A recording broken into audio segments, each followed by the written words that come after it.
Good evening, everyone. I'm delighted to welcome you to this webinar on sexual health and wellbeing in prostate cancer, presented by Prostate Cancer UK and Movember. My name is Nick Ridgman, and I'm the Head of Support Services at Prostate Cancer UK. I'll be hosting today and will introduce you to other colleagues and partners as we go through this evening. You'll have seen that this webinar is being recorded. This is so that we can upload it onto our website for the benefit of anyone who's not able to attend this evening. So before we get started, we'd like to get to know a bit you as well. So we're going to open a quick poll. Hopefully this works. So I'll let Kavita load up the first poll question, which is going to be, what region are you joining us from today?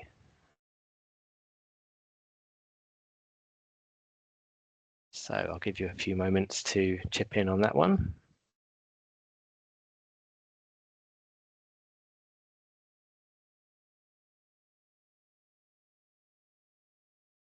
Let's see if I can see the results from this anywhere.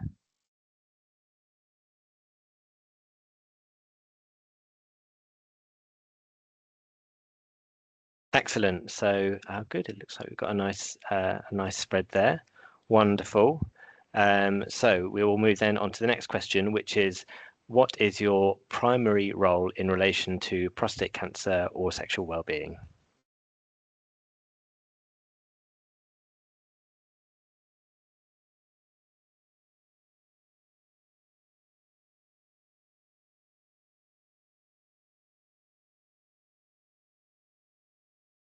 Okay. Clinical background, as we'd expect. We've got GPs in the room. We've got some representation from academia, which is wonderful. Some fellow charity and voluntary sector workers. Excellent. Again, really good to see that that diversity of your professional backgrounds. Two more questions. So next one is, how motivated are you to drive system change in sexual well-being for men with prostate cancer?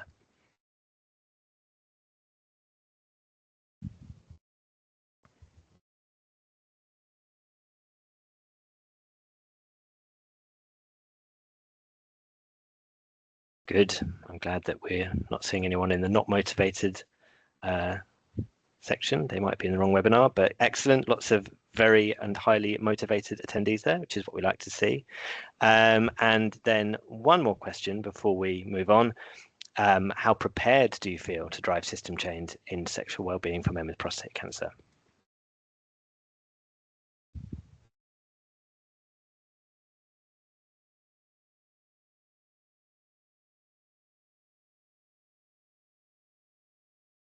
Bit more of a spread there, as we might have expected. So lots of you saying moderately prepared, some of you highly prepared, which is wonderful. A few slightly.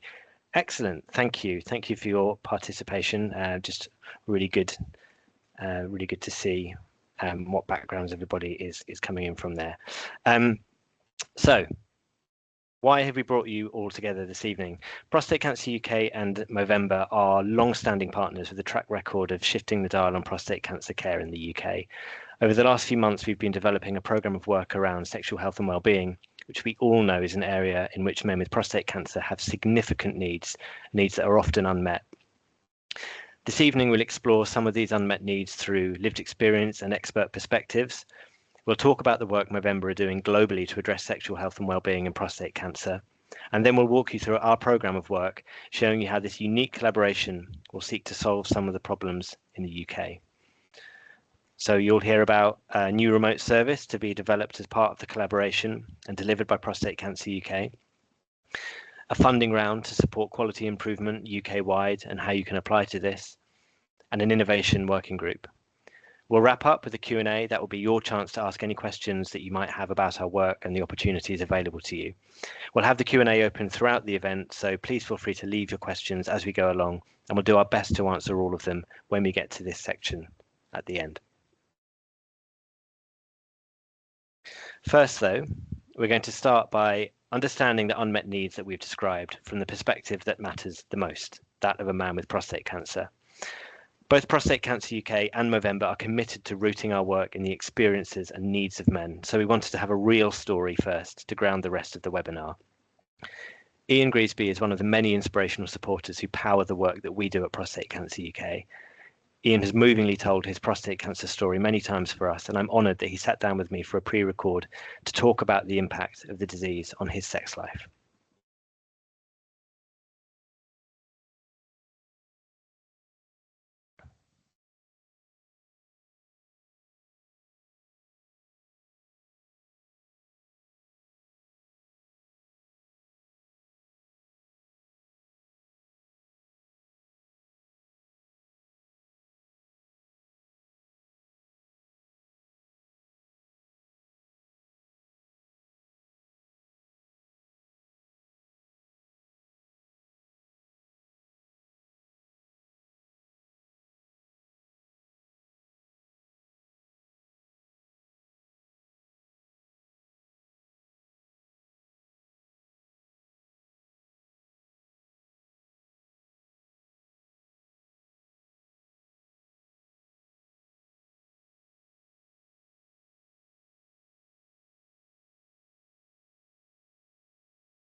women, as you get older in your 50s and 60s,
So a really powerful story there from Ian. And although he couldn't make it today, he's motorbiking in Morocco, which is one of his passions that he referred to. Yeah, just a big thank you to him in his absence for sharing that really powerful story with us. So up next, we have a message from Jen Edgecombe, who is Movember's Director for Sexual Health and Wellbeing. She leads Movember's global program of work in this area.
Thank you, Jen. And now I'm going to hand over to Karen Robb, who's Movember's Director of Cancer Programme Implementation in the UK, to tell the story of our work in the UK so far.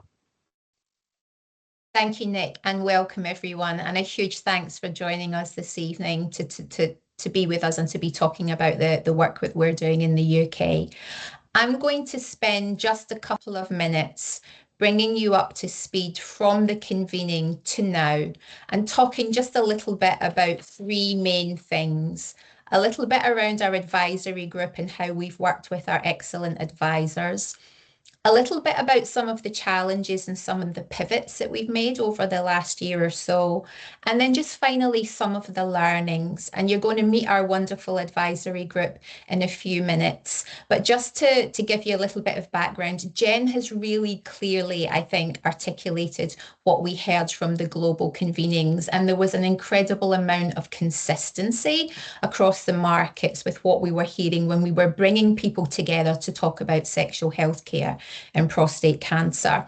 We knew that here in the UK, working with PC UK, we really needed to bring together a group of experts, including folks with lived experience who could guide us and steer us as we set out our UK work plan. We had quite a clear idea what we wanted to do, but I think if it was easy, it would be done by now. So there's certainly a lot of complexity within this. And what we really wanted to do was to build out a comprehensive work plan that was addressing the challenges that we were hearing in the convening. So we were looking for multidisciplinary team members, people with lived experience, people that really understood the challenges in delivering better sexual health care and what some of the blockers might be, and how we actually go about developing and maintaining sustainability when we're looking at quality improvement work. And I guess knowing that, it will become clear why we've been working with the excellent people that we have. Some of the decisions that we've had to make along the way have been challenging, and I think we spent a bit of time thinking about the cohorts that we were most interested in developing better services for. You'll know from the clinical guidelines that there are 47 recommendations. And so there has been an approach taking that we're going to start with recommendation number 1, but what cohorts we wanted to build out those services for took us a bit of time to figure out. And clearly there are advantages and disadvantages on thinking about surgical pathways versus pathways, for example, for men on ADT. So we spent a bit of time thinking about these issues. We also spent a bit of time thinking about, based on all the learnings from the convenings, what a comprehensive work plan would look like. And in the end, we've settled on 4 pillars, and Nick is going to share a lot more about that later in the webinar. We always knew there would be challenges working within the NHS. We have got fantastic clinicians who are working really hard to deliver better services, but there's resource issues, there's education and training needs, there is system readiness work that sometimes even people who are willing to work with us, sometimes it's just not the right time for whatever reason. So there have definitely been some challenges as we've been building out some of our partnerships along the way. And I think where we've kind of landed, and you'll understand this a little bit better as we start to present the work plan, is that we're building out a kind of new model of care within Prostate Cancer UK. We've thought about how we're going to get men access to this care. We've thought about how we make services that are built out sustainable, and how we actually need to look at building clinical champions that are actually going to do that hard system level change and the maintaining that good work that hopefully some of this work will see happen. And we really wanted that sustainability to be a key feature of what we built out, knowing that that is super important, you know, for any QI work. So that's kind of how we've got to where we are now. I wanted to just keep that pretty brief because I really wanted to spend some time introducing you to our wonderful advisors. And I think we're going to be moving on to a fireside chat now, where we can hopefully introduce our advisors. I'm just waiting for the slide to come up.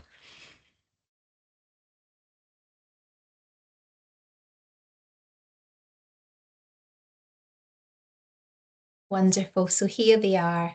Dr. Isabel White. Isabel, would you like to just say hello? Hi, everybody. Really lovely to be with you tonight. Thanks, Isabel. Thanks, Isabel. Stuart Callahan. Hi everyone, my name's Stuart. Really pleased to be here. We have Professor Mike Kirby. Hello. I'm delighted to be here. This is a subject very close to my heart. And we have Professor Tetyap.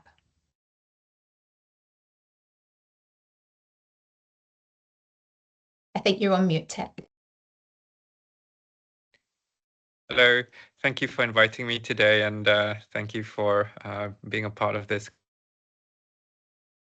Thank you. So I'm going to kick off with my first question, and this is a question for yourself, Stuart.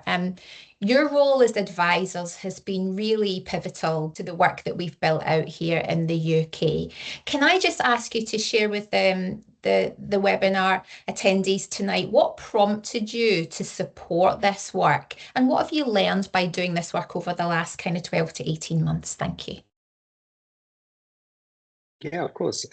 This is a piece of work that's definitely in my interest zone. So sexual well-being is a really, really important thing. So my job is leading an LGBT cancer charity, and we see this come up in very specific needs. And with the Movember guideline having very clear evidence summaries for LGBT people, it was really allowing me to believe that the work we can do together is going to lead to lasting change, and it was going to take a holistic perspective.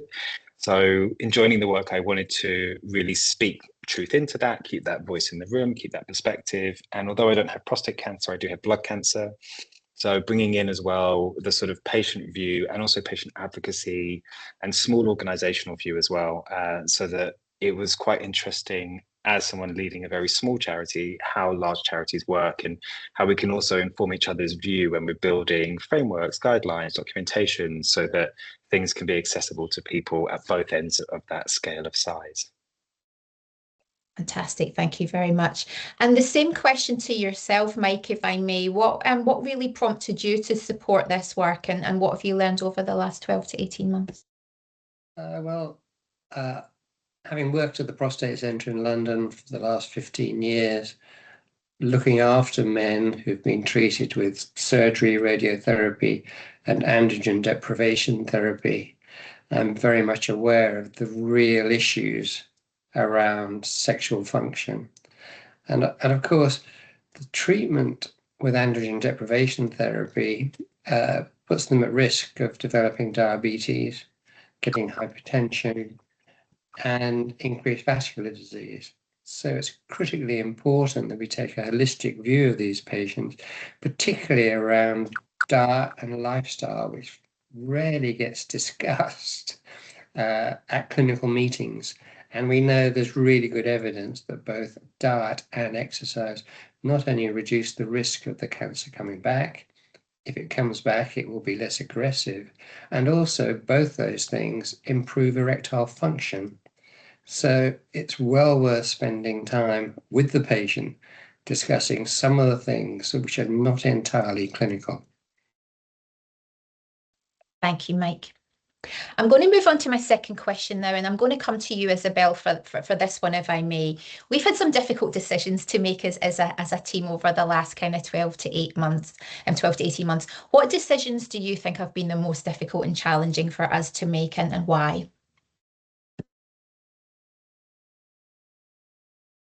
You're on mute, Isabel. Just realised that. Thank you. I think for me, one of the most difficult challenges was actually landing on a particular subgroup of men to focus our work around. Because all of us within the group were really, really keen to try and kind of go in multiple directions, recognising that sexual rehabilitation and support is so poorly addressed generally within the UK. But if we were to pick a group that was particularly underserved, and that certainly, if we were looking at service provision particularly, we really did then land on the fact that men on androgen deprivation therapy, particularly those on long-term ADT, the likes of Ian, who I think spoke with great conviction and great illustration in terms of the wide-ranging impacts that has on him and on his relationship. And I guess it was hard reaching that decision, but I do think that that's the right decision, because my sense is that for men on surgical pathways, there are recognised erectile dysfunction services, although of course many of them have got long waiting times. But actually for men on androgen deprivation therapy, particularly when it's long term, the attitudes that he was experiencing are very much in evidence, that basically those men are not seen as being a priority for actually accessing erectile dysfunction services, but there's actually nowhere else for them to receive appropriate support and guidance. And that's where I think these guidelines implementation can be so important. Thank you so much. And Nick will be sharing a little bit later on a little bit more about the service model and the pathways that we're building out. So just to keep us to time, I'm just going to move on to my final question now. And this one I'm going to start with you, Tet, if I may.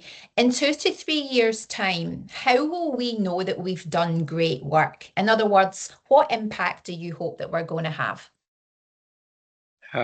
That's a great question, Karen. And I think one of the main things is to basically canvas patients' experience. We want patients to tell us that I was properly prepared for the sexual side effects. I knew where to go for help, and the help that I was given was relevant to my care. You know, these are the 3 things that we want to hear, and this shift from what Ian experienced to hopefully what we can then hear is our patient's experience. So that's the first thing, very important. The second thing is I think to have access and equity for all patients in terms of sexual health care. So it doesn't depend on where you live or who you are. You have routine access to ED care, erectile dysfunction care, psychosexual services, which is so hard right now to access for all patients, let alone ADC patients. In fact, clinicians don't even know how to refer for psychosexual services. Am I right? Yeah. And inclusive resources for different population groups, including different cultural populations, and really better engagement from groups historically underserved, like the sexual and gender minority groups, which I've worked very closely with.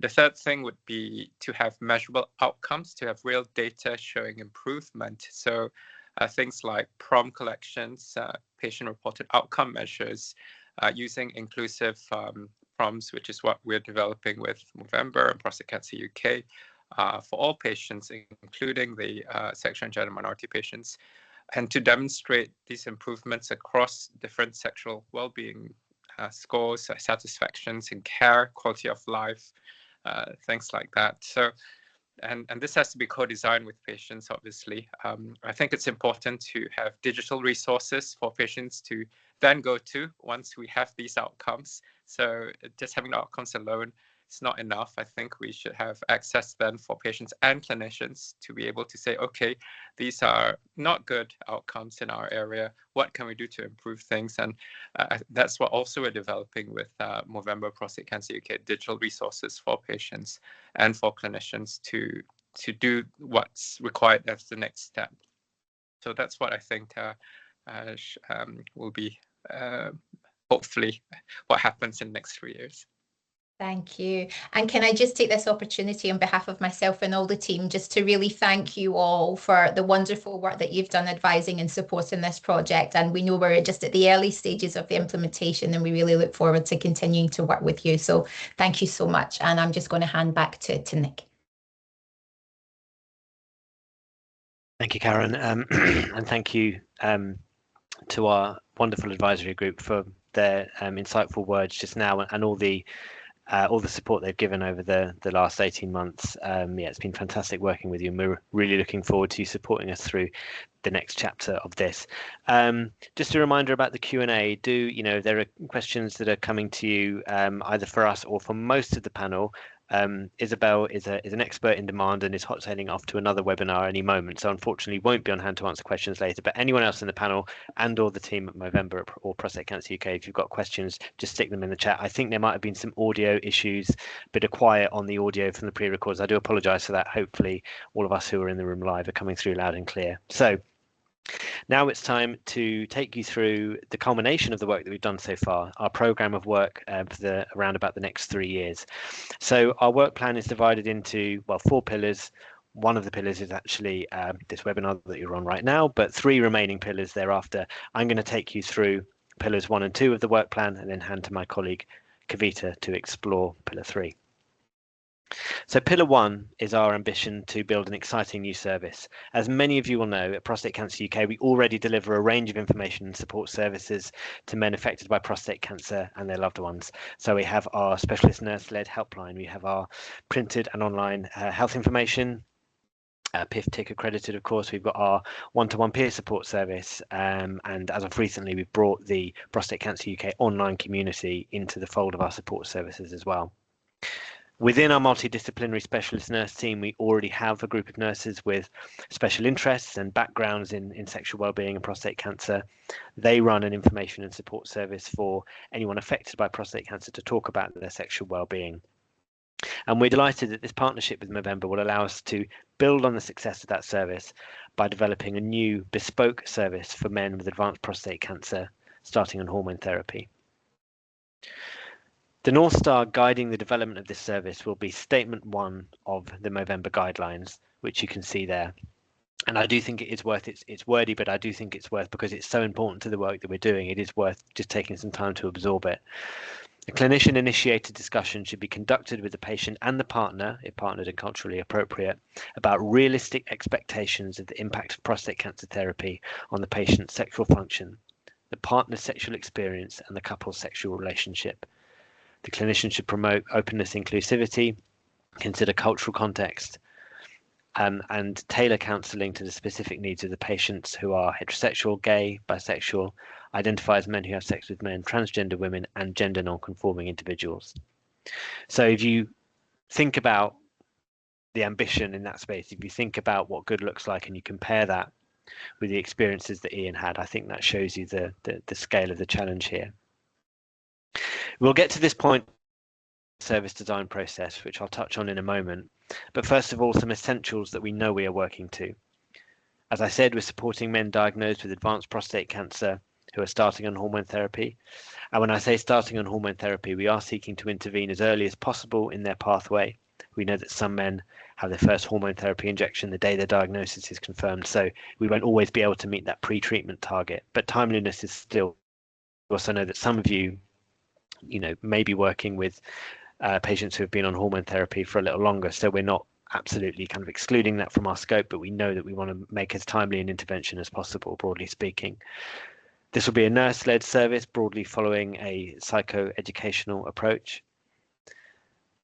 We will be following a biopsychosocial model of support, which you can see mapped out there in the context of prostate cancer and sexual wellbeing quite helpfully from a paper. And in terms of our fundamental scope and boundaries, this will remain an impartial, as with all of our other services, this will remain an impartial information and support service. We won't take kind of caseload or clinical accountability for patients. We won't offer advice or steer people towards particular treatments, and we won't have prescribing authority, for example. So how will we get to this point? First of all, we will listen to men in this cohort, understand their experiences, and engage them in co-designing the service. You've already heard from Ian's video what a difference it makes when we centre patients' perspectives, and we're committed to developing our service in this way. Clinical expertise will also be essential to the service development process, not only through our own long-serving nurses, but also Isabel, who you heard from earlier. I'm delighted that she's bringing her deep expertise in psychosexual support to the group that's developing our service model. And we're also leaning, of course, on Movember's expertise in networks to make this service the best it can be. As Jen mentioned, Movember and the International Society for Sexual Medicine have developed a comprehensive toolkit designed to equip healthcare professionals with practical resources and skills to address the sexual health concerns of prostate cancer patients. We'll be embracing this toolkit in the development of the service and in the upskilling of our nurses. And we're delighted that Movember's monitoring, evaluation and learning team will support the development of a clear logic model and outcome measures for the service to ensure that we deliver the best outcomes for men and the wider health system. We'll launch this service, all being well, in September this year. In terms of who we are launching the service to, this represents another fundamental shift to our service delivery model, which will be the pathway of support, i.e. how men are signposted, which brings me on to pillar 2, which is very closely intertwined with pillar 1. So I'm thrilled to announce that in parallel with the service development process that I've just outlined, we will also be launching a quality improvement funding round focused on sexual health and well-being in prostate cancer. We're looking for innovation sites to apply for funding that will support them in implementing pathway improvements around sexual well-being and prostate cancer based on the principles of Movember's guidelines. We expect applicant organisations to be treating or supporting men with prostate cancer. As with our service, we're specifically seeking organisations looking to improve the experiences of men with advanced prostate cancer on long-term hormone therapy. We will be allocating awards of between £30,000 and £40,000 per organisation, and will expect organisations to outline how they deploy this money to improve sexual health and wellbeing outcomes for these patients via a 2-year quality improvement project. As well as the funding, we will also give successful applicants access to the new Prostate Cancer UK remote support service that I've just described. This means that they have a bespoke support offer for their highest need patients, which they can integrate as they see fit as a component of their quality improvement project. We'll expect organisations to outline how